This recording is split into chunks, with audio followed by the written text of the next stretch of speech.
This week's podcast is sponsored by thejoyofplants.co.uk. During the next couple of weeks, The Joy of Plants will be showing us all how to achieve wabi-sabi with our houseplants. The Joy of Plants invites you to step into the home of London-based botanical artist, florist and prop stylist Yasuyo Harvey for wabi-sabi style inspiration and to get a glimpse of the gorgeous plants in her home. Visit thejoyofplants.co.uk for the latest plant-filled inspiration, care tips and DIY projects.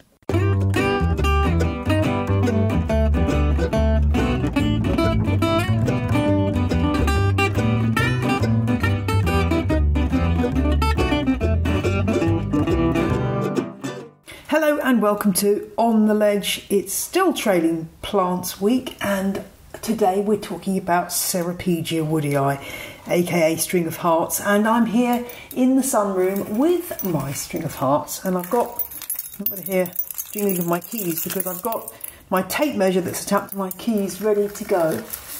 I'm just extending it out to see how long this Ceropegia actually is. Here we go. So, okay, the tape measure is 1 metre long and I'm about 2/3 of the way down. Let's keep measuring. Right, so I reckon this stem is about 130 centimetres long. So when we say trailing plant, we really do mean a trailing plant. The Ceropegia woodii really can add some length. You need to find a high up spot, in other words. And just a reminder that if you want to share your love of On the Ledge, you can do that in many ways. From tweeting about the show, my username is Jane Perrone, leaving a review on Apple Podcasts or your podcatcher of choice, or just simply showing a friend or family member how to download podcasts on their phone. This can be a life changer, and of course, On the Ledge should be the very first thing they're listening to. Anyway, on with our chat about this wonderful trailing plant. String of hearts, chain of hearts, hearts entangled. There are so many different names for Ceropegia linearis subspecies woodii, or Ceropegia woodii as we sometimes shorten it to. It's a plant that's native to southern Africa, so we're talking about places like South Africa, Zimbabwe and so on. And like so many other houseplants, it was first brought into homes as a houseplant in the late 1800s.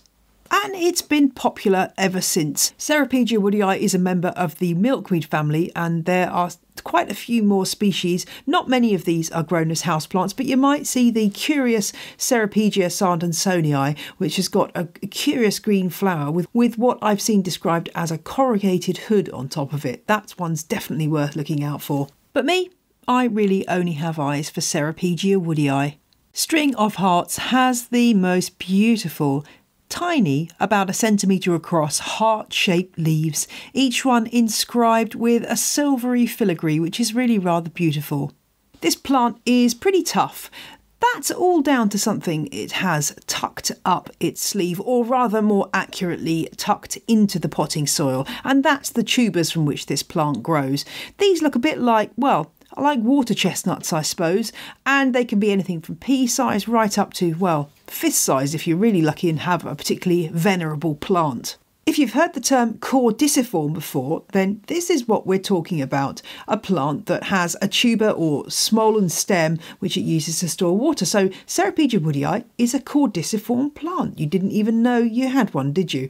These tubers store lots of water and nutrients for the plant, which means if you do forget to water it once in a while, it will not be bothered in the slightest. In terms of watering, well, in the wintertime, you need to be very conservative with that watering can because this is the easiest way to get those tubers rotting, over-watering. Maybe once every couple of months or once a month will be fine in winter. In the summertime, keep an eye on the plant and only water when the compost is really quite dry. And you may find that tiny tubers form along the length of the wiry stems, and this makes propagation a doddle because you can just cut off those stems, including a tuber, and plant that tuber in some gritty potting soil, and away you go, you've got a new plant. Don't worry if your stems haven't developed any of these tiny tubers. You can also chop lengths of stem off, take off the lower leaves and root them very easily in water too.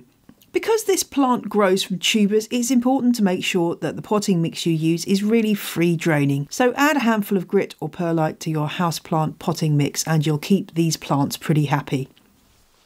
And what kind of light does Ceropegia woodii need? Well, it's pretty flexible on this front. If you've got a sunny windowsill, it will do well there, provided it's not absolutely blaring 24/7 and right up close. It will do absolutely fine. Dappled light is possibly better than absolute full sun. Equally, if you've got some partial shade going on or it's some distance from a window, then the plant will be fine too. You may find the leaves go a bit paler in those circumstances, but it will keep growing. Average room temperatures are fine, as per the last two trailing plants. You can experiment with just how much cold they can take, but I would certainly bring this plant in from the outside come winter if you've been giving it a holiday outside, because it will not like winter wet. In terms of how to display it, well, a hanging basket is the classic way, and it does look fantastic when you get a waterfall of leaves cascading out of a pot. Mine's on the shelf or should I say on the ledge with my other trailing plants. It's got very stringy. I need to do some propagation to get some more stems into the pot, but as we've already seen, that's pretty easy. The plant isn't really grown primarily for its flowers. They're kind of a dirty mauve colour. They are interesting to look at when you actually get up close to the structure of them though, and fascinatingly, they work by trapping small insects and flies in the hairs of the plant until they've done their work pollinating, and then when the flower dies, the insects are released to go on their way. So do take another look at your Ceropegia flowers. I have seen lots of other ways of displaying this plant, including, well, perhaps a bit predictably, people training the plant around a heart-shaped wire. See what they did there? Or using it as a screen between different areas, because it will really grow rather long. If yours grows too long, do not be afraid to hack this plant back. It'll be absolutely fine and it will quickly recover. And of course, you can use those cuttings to give away to friends and family. And if you're wondering where to get hold of a Ceropegia woodii, well, I remember a few years ago when Alice Fowler wrote a column that included mention of this plant for The Guardian when I was gardening editor there, and she mentioned that an online cactus shop in the UK had stock of this plant and it sold out in about 2 seconds. Fortunately, it's a bit more widely available now, and you should be able to pick it up at most good garden centres and online sellers.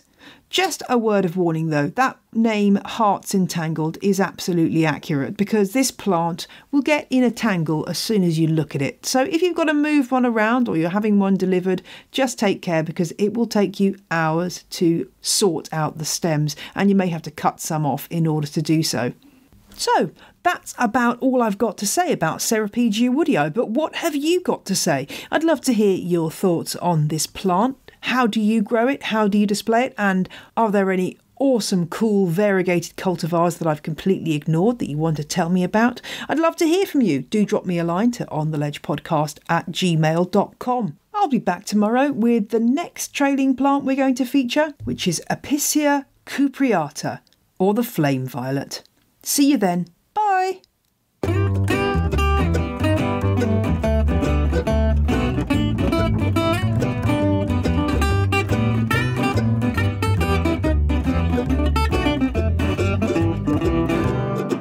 The music you heard in this episode was Roll Jordan Roll by the Joy Drops, licensed under Creative Commons. See my website for details.